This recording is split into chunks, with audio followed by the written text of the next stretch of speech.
Welcome back to my tutorial series. Creoles are not a distinct kind of language, true or false, or do linguists have any reason to be interested in these languages as opposed to anthropologists or historians?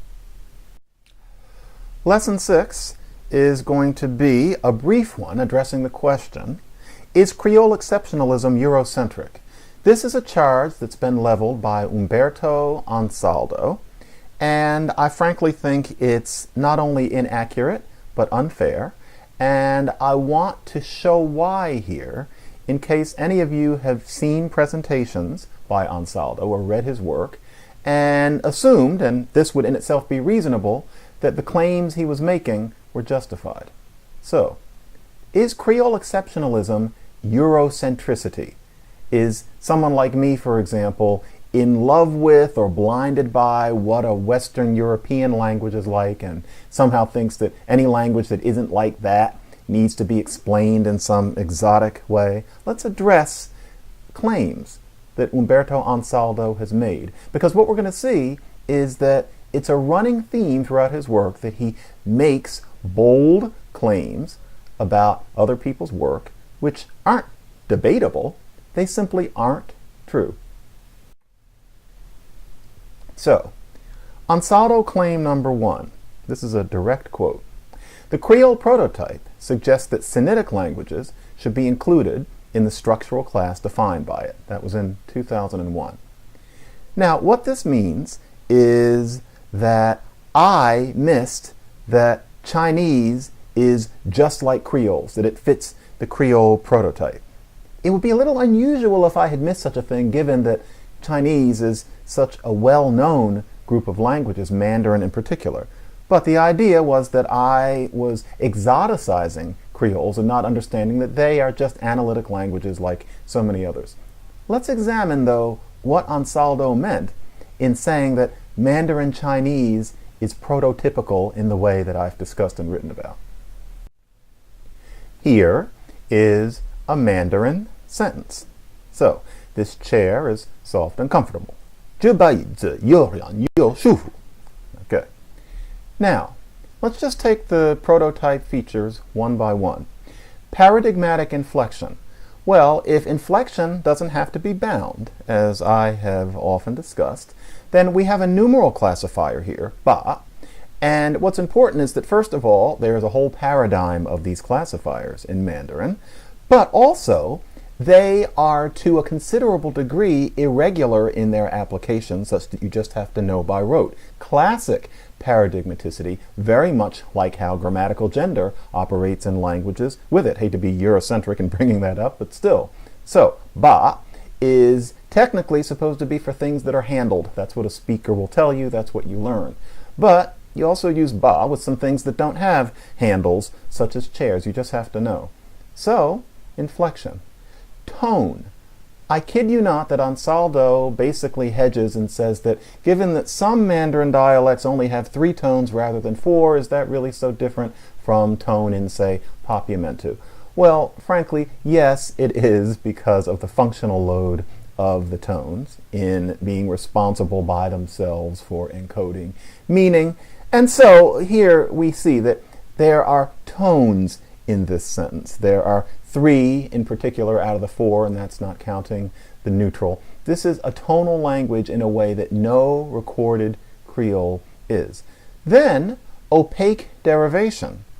Ansaldo claimed back in 2001 that Chinese didn't have any, but that's not true. It is replete with compounds, as I've shown in this series, that don't make any logical sense. Shufu, comfortable. Fu is close. Shu, in terms of what a modern speaker would associate it with, is stretch, and that's how you say comfortable. That is opaque derivation. I'm sorry, but this is nothing like any Creole that's ever been encountered. So much for Ansaldo claim number 1. Ansaldo claim number 2.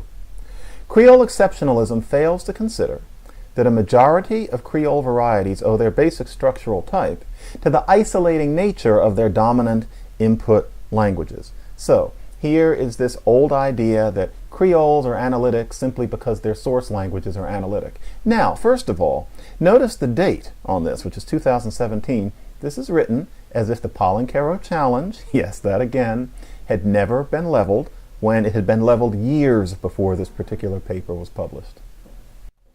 But more to the point, I think linguists outside of Creole studies need to have it reinforced that when synthetic languages come together in certain kinds of conditions, such as the ones that encourage pidginization, the result is an analytic language, again and again and again. If my listeners and viewers don't carry anything away from this series but that, then I will consider myself to have done my job. So, my colleague Peter Bacher has shown that, for example, with these 4 Creole languages, you see that gender in both source languages, these are ones where there are only 2 to keep it clean, both source languages creates no gender in the Creole. This is something you see again and again. Palenquero, Spanish and Kikongo, boom. And then Creole Creole Portuguese, Portuguese has 2, Marathi has 3, Creole has none. Again and again and again. Umberto Ansaldo's work is written as if these facts had never been adduced. Or Chinook jargon, as I've shown before. Here's Chinookan, enough said. Here is one of the substrate languages, more than enough said. Now, I know that many people think that a Creole created between people who spoke languages like this would be fearsomely inflected, but no. This is the Creole. That's how Chinook jargon Creole came out when it nativized. Now, this leads us to Ansaldo claim number 3. Chinook jargon must be approached, he said in a footnote in 2009, via alternate explanations. And so what had clearly happened is that somebody during refereeing had mentioned, and I in fact know who it was, that Chinook jargon makes this analyticity argument difficult to uphold. Now, it certainly isn't Chinook jargon alone, but still, this is an exception. This is supposed to be a science. You would think that the exception would be analyzed and grappled with in future work, especially if you say you're going to do it in 2009. But I have never seen Ansaldo address Chinook jargon on this question again. It's as if it just doesn't exist. And yet, he continues right up into the calendar year I am recording this in saying that Creoles are analytic simply because their source languages are analytic. And it's natural, if you're concentrating on his work or his presentation, to suppose that Creole Exceptionalists really have missed that and that he's got the unique insight. I'm sorry, but he's simply ignoring what is now 2 decades of literature explaining why that analyticity claim doesn't go through at all. So, Ansaldo claim number 4, and this one is really tough. Why would we assume that a certain type of language, incidentally a standard average European type, is normal and thus try to find abnormality in the languages of others? Now, that's a shiv. I mean, we have to really break down what that means. That is Ansaldo saying that Creole Exceptionalists think of, say, French and German as what language is, and think of Chinese and Creoles as aberrations, as broken in some way. So this plays right into the idea that first acquired prominence with the work of Michel de Graff. And this wasn't a long time ago, this is 2016. So, Creole Exceptionalism is Eurocentric. Well, let's examine the claim. I'm going to use something from myself. And this is a long quote, but unfortunately I had to quote this much to make it clear how frankly absurd it is to claim that Creole Exceptionalism is Eurocentric, given that all of us are agog over the variation among languages all over the world. In case you're just listening, I do need to read this. This is something that I wrote in 2008. It was republished in 2011. And yet here we are in 2016 and 17 with Ansaldo casually saying that my work is Eurocentric. I quote here. I was writing about a language called Akha, Sino-Tibetan. There are no inflectional affixes in Akha, yet it has ergative and absolutive marking, a numeral classifier, one of an entire paradigm in Akha, and an evidential marker. Russian, as complex as it is, marks none of these distinctions overtly. It is, in this light, that we must view the emergence of a system of new information marking via particles in Saramaccan. This system is distinctly un-Indo-European, and yet in the cross-linguistic sense, it qualifies as an accreted complexity. To tacitly suppose that Saramaccan's future stages, or other Creoles, will be ones more like English and Dutch is arbitrary and focuses on an abbreviated conception of the multifarious nature of what grammar actually is across the world's 6,000 languages. Saramaccan could just as easily morph into a language like Aka. That's what I said, and I should say that I wrote that before I knew that there was going to be such an onslaught of writing from Ansaldo claiming that Creole Exceptionalist work is Eurocentric. I quite frankly didn't think that that idea would get past referees and reviewers to the extent that it has. I was just writing this as something that was on my mind at the time after an analysis I did of a particular construction in Saramaccan. But that means that it vastly misrepresents work like mine to claim that it's Eurocentric.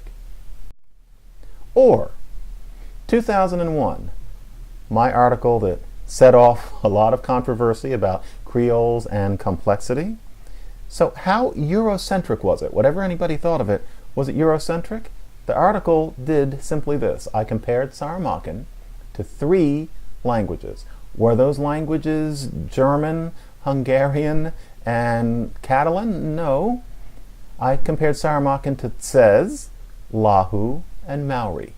These are distinctly non-European languages. And if there's some sense that a Northeast Caucasian language like Tsez is somehow honorarily European because the people who speak it are white and it's close enough to what you could call Europe, okay, but Lahu and Maori, that doesn't work at all. And frankly, the argument about Tsez wouldn't either. So, Eurocentric, to compare Saramaccan to 3 languages that aren't spoken in Europe and aren't anything like Indo-European? So let's go back to this. Why would we assume that a certain type of language, incidentally a standard average European type, is normal, and thus try to find abnormality in the languages of others? That statement is the kind that I think almost anybody in academia wants to applaud. It pushes all sorts of buttons that appeal to what are, in general, the better parts of our nature as we try to understand the world and embrace diversity. But really, to claim that the work that people like me and Peter Bakker and Mikhail Parkval do is Eurocentric it's misrepresentative, and frankly, in terms of the buttons that a paragraph like this one pushes, and Ansaldo writes in this way a lot, it's slander. It really isn't fair. So, that is my take on the work of Umberto Ansaldo. Be very careful when you read his work or listen to his presentations, because he frankly is giving a highly distorted sense of the work that he calls himself arguing against. And in general, I do need to fill out our mantra here. Any uniformitarian work you read or hear that ignores the Palenquero challenge, that pretends that there have been counterexamples to the Creole prototype, that implies that Creole Exceptionalist work is invalid and not being written in a generative formalism, that claims that a connection between Pidgins and Creoles has been somehow disproven, that proceeds as if to address only Haitian Creole is equivalent to addressing all Creoles, or claims that Creole Exceptionalism is somehow Eurocentric, you know it's coming, has denied you the information you need to decide whether Creoles are a kind of language and whether Creole studies should exist as a field. Some wrap-up comments. Specifically, this work implies a rigorous body of counter-argumentation, which linguists may naturally assume exists given how other subfields of linguistics operate. However, detailed and sustained counter-argument to Creole Exceptionalism's actual observations and lines of reasoning, in fact, does not exist. People, it is not immoral to subject this work to rigorous critique according to the same standards applied to other work in linguistics. Nobody hesitates to submit mine to that kind of critique. It's not immoral to subject the work of Sally Coco-Mufwene, Michel de Graaf, Enoch Abo on Creoles, and Umberto Ansaldo to rigorous critique according to the same standards applied to other work in linguistics. And I'm going to go somewhere here.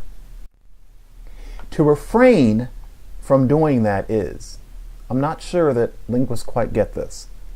In its way, to refrain from doing this is to be complicit in the elimination, or at least marginalization, of a subfield that's devoted to fascinating new languages. I don't think linguistics should let this happen.